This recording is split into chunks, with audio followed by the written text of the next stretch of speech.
Bueno, vamos a continuar para poder liberarles ya temprano. Vamos a terminar con lo que son las enfermedades virales. Ahora vamos a hablar de las enfermedades que generalmente se transmiten por algún tipo de secreción o por también eh, por contacto sexual. Algunas de estas enfermedades son el virus de la hepatitis, el HIV, el HPV, el herpes o la citomegalovirus. Y hay otros virus que no tienen nada que ver con lo que es por contacto sexual, pero que también son importantes, por ejemplo, el virus de la rabia y el ébola. Entonces vamos a ir hablando de cada uno de ellos. Primero que nada vamos a hablar de la hepatitis. ¿Qué es la hepatitis? Cuando termina en itis, vamos a hablar siempre de inflamación. Entonces, una inflamación del hígado. Hepato sería, cuando hablamos de hepato, por ejemplo, si alguna vez hicieron su análisis y decía perfil hepático, es la parte del hígado, es la parte principalmente del hígado. Entonces, cuando hablamos de hepatitis, es una inflamación del hígado. Puede ser causada por muchas cosas, no solamente por algún tipo de virus, puede ser causada por un tipo de bacteria, virus, por alguna toxina, por el consumo excesivo, ya sea de grasa, de alcohol, o sea, hay muchas causas, por algún tipo de golpe. Nos puede llegar a causar una inflamación. Eh, los principales virus de la hepatitis son cinco, que son hepatitis A, hepatitis B, hepatitis C, hepatitis D y hepatitis E. Cada una tiene su característica, o sea, son un poco diferentes unas de otras. Y principalmente los más graves en sí son los virus del tipo B y el tipo C. ¿Por qué? Porque son los virus que nos pueden causar a nosotros enfermedades crónicas. Cuando nosotros hablamos de enfermedades agudas y enfermedades crónicas, las enfermedades agudas son de inicio corto, o sea, de duración corta, y las crónicas son de larga duración, inclusive pueden ser enfermedades que nosotros ya tengamos de por vida. Entonces, los virus de la hepatitis B y C, como tienen esa capacidad de hacerse una enfermedad crónica, son la causa más común de cirrosis hepática, cáncer de hígado y muertes relacionadas a lo que es la hepatitis viral. Son los más peligrosos. La cirrosis hepática sería un poco cuando hay un daño excesivo, como el tejido del hígado está en constante inflamación. Repito. Tenés que apagar por lo de en tu casa.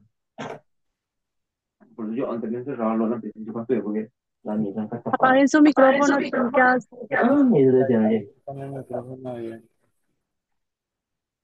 no vamos a hablar de mucho.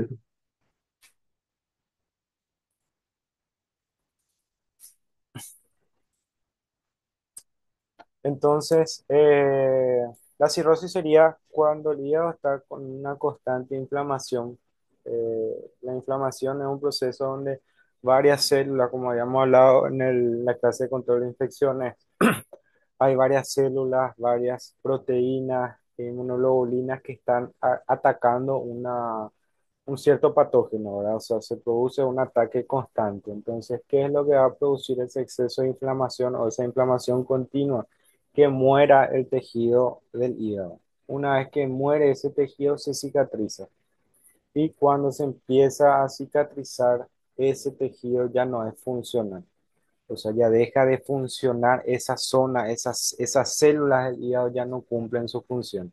Entonces, a medida que va pasando, a medida que se va cicatrizando y se va produciendo ese daño, el hígado deja de funcionar, o sea, pierde funcionalidad, ya no trabaja como un hígado normal. Y a medida que avanza eso, es peor el pronóstico.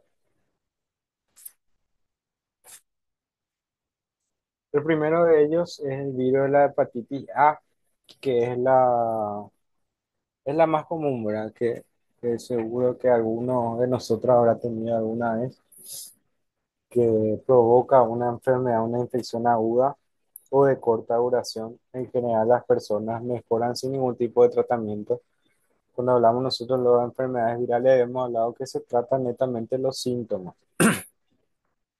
Y el cuerpo generalmente es el que elimina el virus en sí del organismo, ¿verdad? El famoso Puraruru, ¿verdad? Que nosotros solemos tener cuando somos criaturas, inclusive cuando somos grandes, ¿verdad? Es causada por un virus de RNA, de ARN, de transmisión entérica. Cuando hablamos de transmisión entérica, hablamos de una transmisión por la vía, por el tracto gastrointestinal, ya sea en la mayoría de los casos es por comer algo contaminado con este virus. Es, generalmente es mucho más común tanto en niños como en adultos mayores debido a que la higiene, o sea, no cuidan tanto lo que es la higiene de los distintos alimentos, de uno mismo y los alimentos. Y los síntomas principales son la anorexia, o sea, una persona no quiere comer, malestar en general, fiebre inclusive, ictericia también. La ictericia es cuando se acumula una sustancia, perdón, cuando se acumula una sustancia dentro de nuestro cuerpo que se llama bilirrubina. La bilirrubina se empieza a acumular. La bilirrubina es un producto de desecho de los glóbulos rojos que están presentes en nuestra sangre. Entonces, ¿quién elimina la bilirrubina? Nuestro hígado. Cuando hay un daño, una inflamación del hígado, el hígado no puede eliminar esta bilirrubina, entonces se va acumulando en el cuerpo.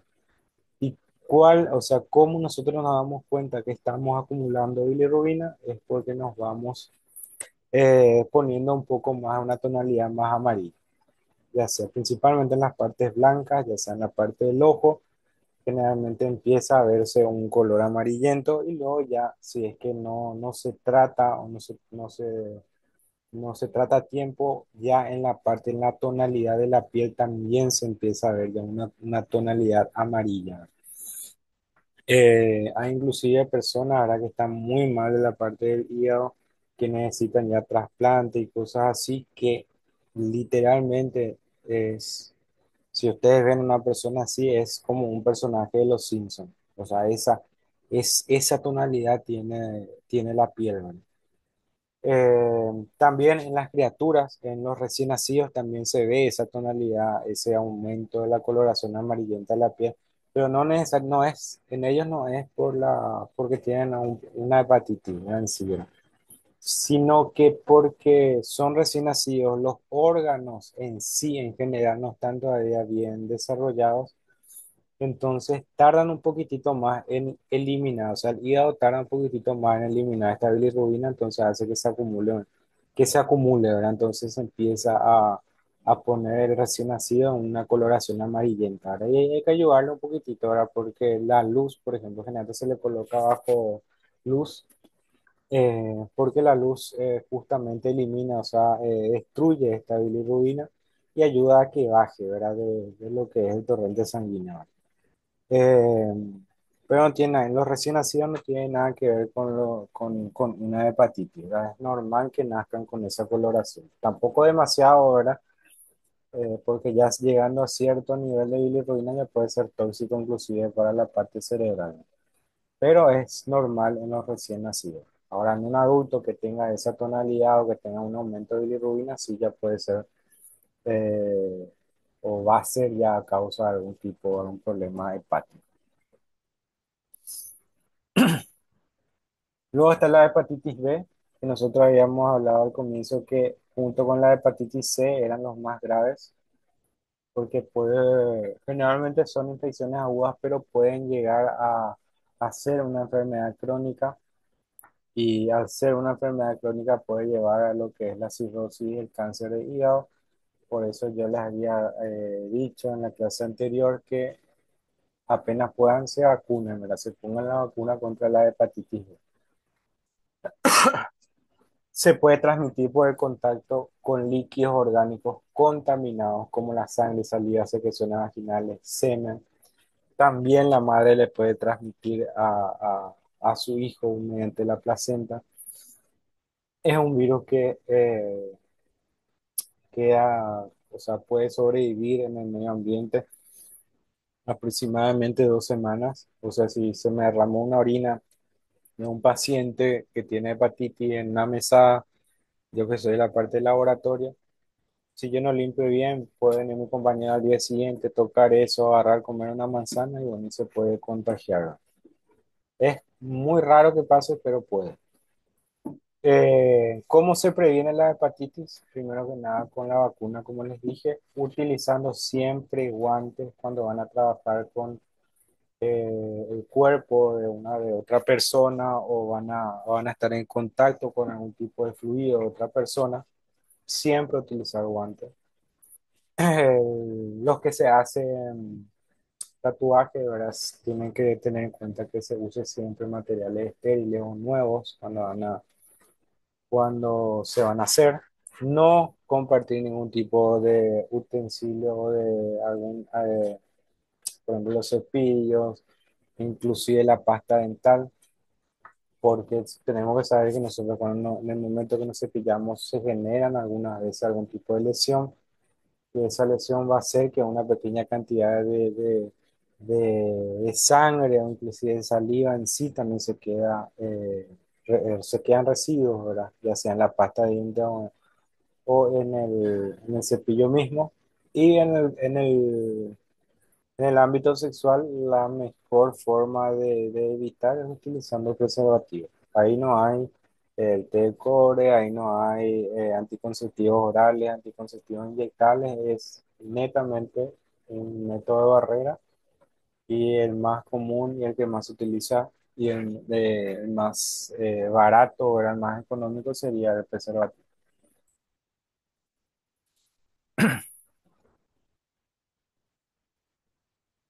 Los síntomas de toda la hepatitis van a ser prácticamente lo mismo. Orina de color amarillo oscuro debido al aumento de la bilirrubina, la diarrea, fatiga, fiebre, heces de color gris o arcilla, dolor en las articulaciones, pérdida del apetito, náusea y vómitos, dolor abdominal y ojos y piel amarillentos, conocidos como ictericia.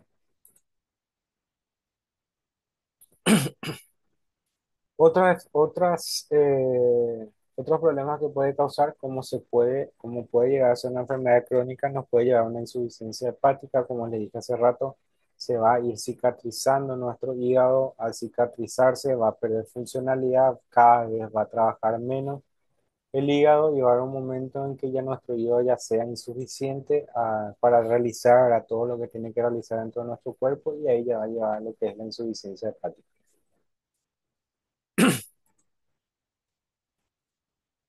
Luego está el virus de la hepatitis C, que también es otro que puede llegar a ser crónica, puede llegar a pasar de ser aguda a crónica. Los síntomas pueden llegar, cuando es aguda, puede llegar inclusive hasta 6 meses, que no es nada poco tampoco. Su cuerpo es capaz de combatir generalmente la infección y el virus va a desaparecer, pero en la mayoría de las personas, un alto porcentaje, creo que era más del 75 o inclusive más del 80%, el 80% de las personas que adquieren lo que es la hepatitis C pasan a ser una infección crónica. Por eso, generalmente las personas que tienen o tuvieron alguna vez hepatitis C ya no pueden donar sangre, justamente por esta alta probabilidad de que el virus pueda permanecer inclusive dentro del cuerpo.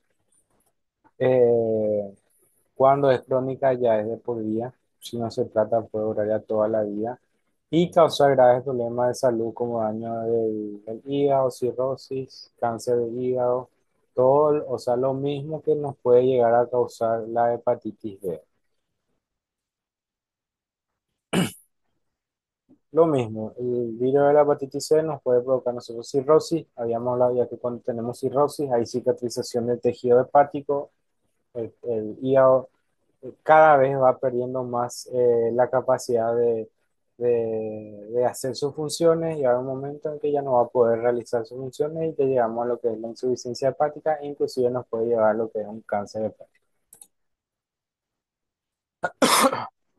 Luego está el virus de la hepatitis B que tiene una característica que para estar nosotros contagiados, para que nosotros nos podamos contagiar o para que este virus a nosotros nos pueda afectar, nosotros tenemos que tener dentro de nuestro cuerpo el virus de la hepatitis B. Si nosotros no tenemos el virus de la hepatitis B, el virus de la hepatitis D va a entrar y va a desaparecer. Va a llegar un momento que va a desaparecer. ¿Por qué? Porque necesita el virus de la hepatitis B para poder replicarse. Es un virus incompleto, un virus satélite también se le suele decir. No puede hacer nada si es que no está presente dentro del organismo el virus de la hepatitis B. ¿Qué es lo que va a hacer este virus? Que si una persona está contagiada con el virus de la hepatitis B y se contagia con el virus de la hepatitis D, los síntomas van a ser capaz mucho más severos. La progresión hacia una enfermedad crónica va a ser mucho más rápida. O sea, en síntesis, el pronóstico en sí de la persona que llega a tener la infección de estos dos virus es mucho peor. Entonces, si sale, por ejemplo, en el examen, el virus de la hepatitis D necesita de qué virus de la hepatitis para poder replicarse, y le pongo yo hepatitis A, hepatitis B, hepatitis C, va a ser hepatitis B. Y luego está el virus de la hepatitis E, que también puede llegar a causar una enfermedad aguda o crónica. Y la característica de este tipo de hepatitis es que generalmente se da en personas que tienen eh, una inmunodeficiencia. Cuando hablamos de inmunodeficiencia, habíamos hablado que una disminución de la inmunidad. ¿Y quiénes son los principales pacientes que están con algún tipo de inmunodeficiencia? Los pacientes con HIV. El HIV sabemos que lo que hace es causa una disminución de los linfocitos, lo que va a causar una disminución de la inmunidad. Y si eso no se trata o no se trata a tiempo, lo que va a generar es que venga cualquier otro patógeno y que una persona con HIV muera de una gripe, ¿verdad? De una gripe, de una gastroenteritis o de algo así que capaz no es grave para una persona que está normal o que no tiene una inmunodeficiencia, pero una persona con HIV o SIDA, sí.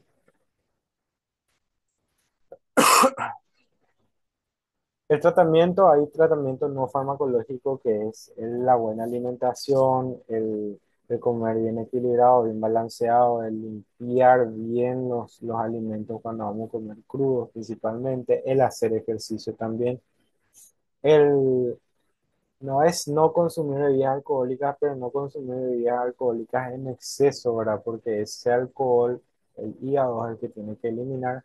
Entonces, si nosotros todos los días le estamos metiendo una gran cantidad de alcohol, eso el hígado tiene que eliminar, o sea, el hígado tiene que funcionar de más para poder eliminar y eso le esfuerza y ese sobreesfuerzo va a hacer que se produzca una inflamación y si es un esfuerzo repetido va a ocasionar todo lo que ya habíamos dado. Y luego está el tratamiento farmacológico de las hepatitis víricas, que generalmente son antirretrovirales, o sea, son, son medicamentos que se le dan a los pacientes para evitar que se replique este virus dentro del organismo. Entonces lo que hace el medicamento es evitar que este virus entre dentro de dentro de las células hepáticas. Entonces al evitar esto va a evitar que se replique. Entonces va a ir disminuyendo la cantidad, la carga viral dentro del paciente. No le va a curar, pero sí va a hacer que la cantidad de virus que tiene el paciente cada vez vaya disminuyendo. Y eso va a hacer que mejore la calidad de vida del paciente porque no va a generar ningún tipo de síntoma. Luego está el HIV, que es el virus de inmunodeficiencia humana, que ya todos habremos escuchado. Hoy en día se escucha muchísimo en las teles porque hay un aumento demasiado grande de personas que se contagian día a día. Eso va un poco de la mano de lo que es el uso de otro tipo de anticonceptivos, métodos anticonceptivos, ¿verdad? Que se prefiere usar más, ya sea pastillas, inyectables, debido a que el uso del preservativo, que es el único que le va a proteger de lo que es un contagio de una enfermedad venérea así como la HIV, como genera cierta incomodidad o como capaz no se siente lo mismo, entonces una persona piensa que lo único malo, lo único que puede llegar a pasar si es que tiene una relación casual con otra persona es que se embarace. eh, Ahí estamos equivocados, ¿verdad? Porque hay un montón de enfermedades hoy en día que, que podemos transmitir, ¿verdad? A partir del contacto sexual o contacto con secreciones. Y hoy en día se usa muchísimo lo que es las pastillas, entonces una persona que está consumiendo pastillas ya se relaja la otra persona, entonces tienen ese tipo de relaciones. El HIV, ¿qué es lo que ataca? Va a atacar los glóbulos blancos. Los glóbulos blancos, ¿qué son? Las células que tenemos en la sangre que actúan justamente para evitar que nosotros adquiramos algún tipo de infección. Si nosotros tenemos una disminución de los glóbulos blancos, vamos a ser más propensos a que tengamos algún tipo de infección y que le tarde, o sea, que nuestro cuerpo tarde muchísimo más en eliminar este tipo de infección. La transmisión sabemos que se transmite por fluidos corporales a una persona infectada, ya sea la sangre, semen, fluidos vaginales. No se transmiten por beso, abrazo o por compartir alimentos. Los síntomas del HIV varían según la etapa de infección. eh, Estar fiebre, dolor de cabeza, algún tipo de erupción, dolor de garganta también puede ser. Si la infección avanza y uno no está dándole bola o no se está medicando, puede haber ganglios linfáticos inflamados, pérdida de peso, fiebre, diarrea y tos. Algunos factores de riesgo: tener sexo anal o vaginal sin preservativo, uso nocivo de alcohol y drogas en contexto de lo que es la conducta sexual, compartir agujas, jeringa o otro tipo de inyección contaminados, recibir inyecciones o transfusiones de sangre o trasplante de tejidos inseguros, eso también hay que tener en cuenta siempre. Eh, Cuando hay transfusiones, eso siempre se hacen los análisis a la sangre que se le va a transfundir, pero siempre hay un ligero porcentaje, un margen de error, ¿verdad? Que es muy raro, pero puede pasar y llegó a pasar ya varias veces, entonces hay que tener en cuenta también eso. Procedimientos médicos que implican cortes o perforaciones, ahí entran ustedes, ¿verdad? Que van a trabajar con la piel, con los pies de los pacientes, ¿verdad? Que en algún momento pueden llegar a generar un tipo de corte, entonces tienen que atender bastante eso. Cualquier cortecito que ustedes se hagan ya con un utensilio que ya le provocó algún tipo de corte al paciente, eso ustedes tienen que acudir a un centro de salud, a un hospital, ¿verdad? Para que se les pueda tratar como un accidente de punción, ¿no? Un accidente cortopunzante, ¿verdad? Que tienen que tomar un medicamento un medicamento que justamente lo que va a hacer es que se evite, en el caso de que tenga el paciente, el HIV se replique, ¿verdad? Entonces pueda eliminar el cuerpo antes de que haya esa replicación. Eh, pero más bien es por profilaxis, ¿verdad? Para evitar, por más que el paciente no tenga, igual uno tiene que llegar a tomar, igual uno tiene que llegar a hacerse su análisis cada 6 meses para ver si es que no se llegó a contagiar. Entonces tienen que atender bastante eso. Cualquier cortecito que ustedes se hagan con un utensilio que estaban usando por otro paciente, eso tienen que hacer. Luego está el tratamiento, como sabemos, no tiene cura el tratamiento del HIV. Se trata con antivirales, o sea, antirretrovirales medicamentos, que lo que hacen es que evitan que el HIV se una a estos linfocitos B y no se replique. Entonces eso va a hacer que vaya disminuyendo en cantidad, porque no se va a poder replicar, entonces cada vez va a haber menos virus del HIV dentro de nuestro organismo, solamente que tenemos que tener en cuenta que el medicamento no hace milagros, o sea, no es que nosotros tomamos ese medicamento y automáticamente va a haber una barrera alrededor de todos nuestros linfocitos B, sino que va a haber algún virus que sí va a poder replicarse, pero si nosotros antes de tomar el medicamento, cada hora se unían, por así decirle, 1000 virus de HIV a 1000 linfocitos, tomando el medicamento, cada hora se van a unir 100 o 10 o 15 o 20, o sea, va a disminuir bastante. Entonces, con el tiempo, cada vez va a ir disminuyendo la cantidad de virus dentro de nuestro organismo. Inclusive hay veces que es indetectable prácticamente con los métodos que hoy en día tenemos. Y una persona, ¿verdad?, puede llegar a hacer su vida normal. Inclusive no hay ni siquiera riesgo de que le pueda contagiar o le pueda transmitir a su pareja ni a sus hijos en el caso de que se embarace. Solamente que hay que detectar a tiempo.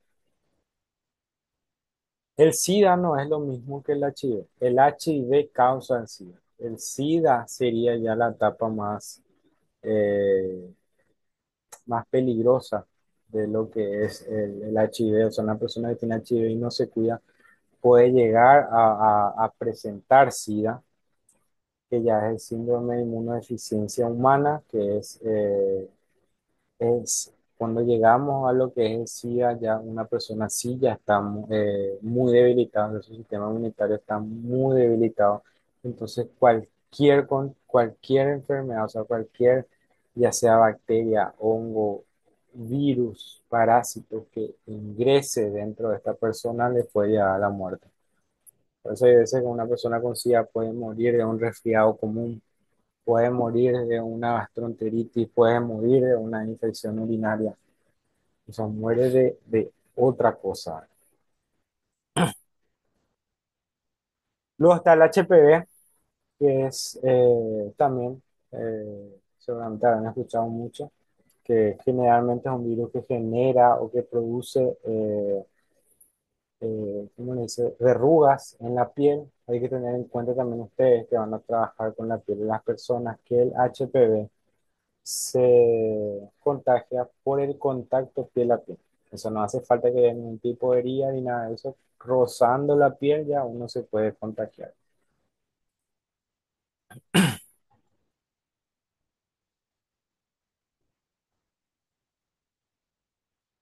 ¿Sí?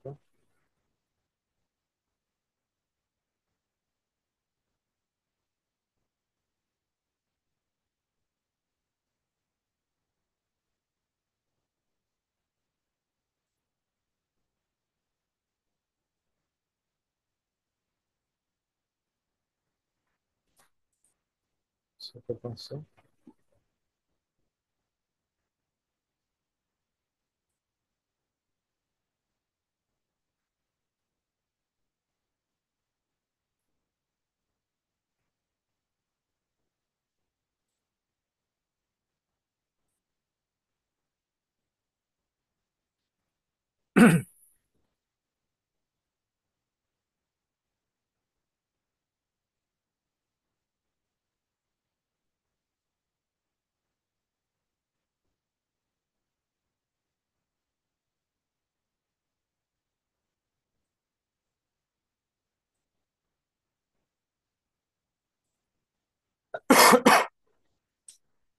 Entonces, tenemos que tener en cuenta que el HPV es una enfermedad de transmisión sexual que se transmite por el contacto de piel a piel.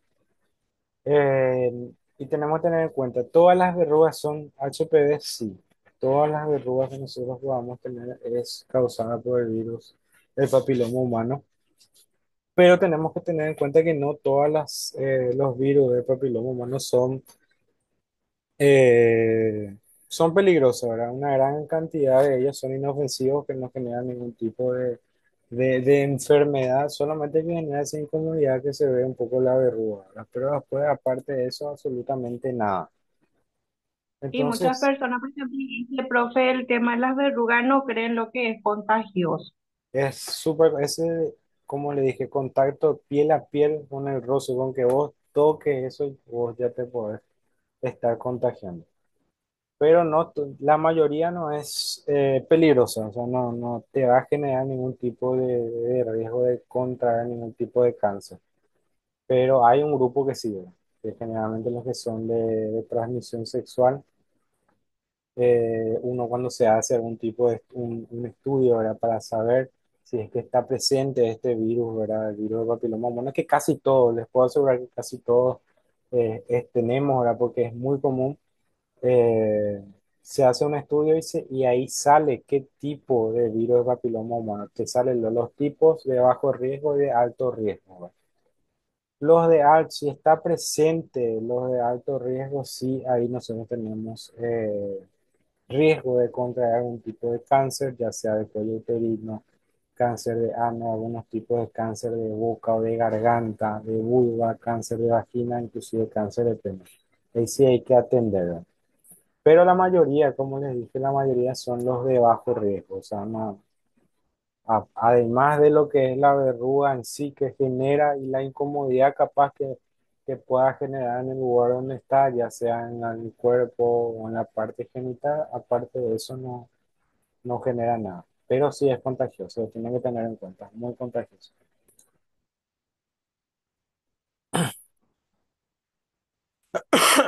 El tratamiento, como es una enfermedad viral, sabemos que las enfermedades virales, se tratan netamente lo que es los síntomas y generalmente ese tipo de infección no se trata. Generalmente se puede aplicar un tipo de medicamento eh, a la verruga en sí, ya sea para poder, antes para tratar de quitar o de expulsar, también se suele utilizar, se suele quemar o se suele extirpar quirúrgicamente, ¿verdad? Ya que no genera cierta incomodidad en las personas que tienen, ¿verdad? Eso no les gusta porque es algo, parece una piel que sale, ¿verdad? Que no es, y más todavía si en la parte genital a la pareja en sí que le puede generar algún tipo de incomodidad. Hay vacunas contra el virus del papiloma humano, pero generalmente se tienen que aplicar antes de iniciar lo que es la vida sexual. Generalmente se tienen que aplicar en niñas de 9 a 14 años de forma gratuita, ¿verdad? En cualquier establecimiento de salud, o sea, en los establecimientos de salud que tengan, ¿verdad? Porque no creo que todos tengan, pero en los que tienen, los que generalmente los que son materno infantil y eso suelen tener este tipo de vacunas. Luego está el virus del herpes que ya habíamos hablado en la clase anterior un poco. Hay dos tipos de virus del herpes. Está el virus del herpes uno y el del virus del herpes 2. El uno es el que se propaga por contacto bucal. Generalmente la lesión que tiene es en la parte de los labios por fuera. Habíamos visto que esa es una de las diferencias con las aftas, que es el fuego, que como nosotros conocemos fuego. El fuego no es herpes, no es causado por el virus del herpes. El virus del herpes, la lesión va a generar siempre por fuera de la boca. Y luego está el virus del herpes 2 que es el que se propaga por contacto sexual y aparece generalmente la lesión en la zona genital. Son úlceras, ¿verdad? Que aparecen a nivel genital principalmente. eh, y los medicamentos que uno puede llegar a aplicarse o a tomar son más bien medicamentos para poder disminuir un poco los síntomas, ¿verdad? De lo que es la infección. Voy pasando rápido porque ya termina la hora. El citomegalovirus es también una enfermedad muy común que generalmente aparece o se hace a las embarazadas, ¿verdad? Porque si una persona está embarazada y tiene esta infección, puede transmitirla a su hijo, se puede transmitir por los fluidos. Generalmente el citomegalovirus genera síntomas como un resfriado en sí, por eso la mayoría de las personas hemos tenido alguna vez. Tiene importancia en lo que es el embarazo porque puede generar un tipo de malformación. Entonces, por eso necesariamente se tiene que hacer dentro de un perfil que se llama perfil TORCH a todas las embarazadas.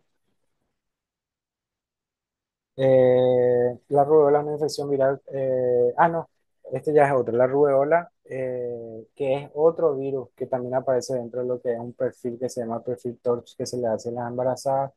También es una enfermedad en la que aparece una erupción una erupción cutánea que parece el sarampión, ¿verdad? Es muy parecido al sarampión. También se le llama sarampión alemán o sarampión de 3 días. Tiene importancia también en la parte de las embarazadas porque puede transmitirlo a su hijo. Eh, hay poquísimo ya de esta enfermedad debido a que las personas cuando nacemos los primeros meses nos aplicamos lo que es la vacuna, la penta creo que se llama, dentro de ella incluye lo que es el virus de la rubéola, entonces esa vacuna nos genera ya nosotros inmunidades por el virus. Ese, como dije, la triple viral, perdón, la triple viral, que nos protege contra el sarampión, paperas y rubéola. Esa vacuna a nosotros ya nos genera una inmunidad de por vida. No sé si tienen algún tipo de consulta.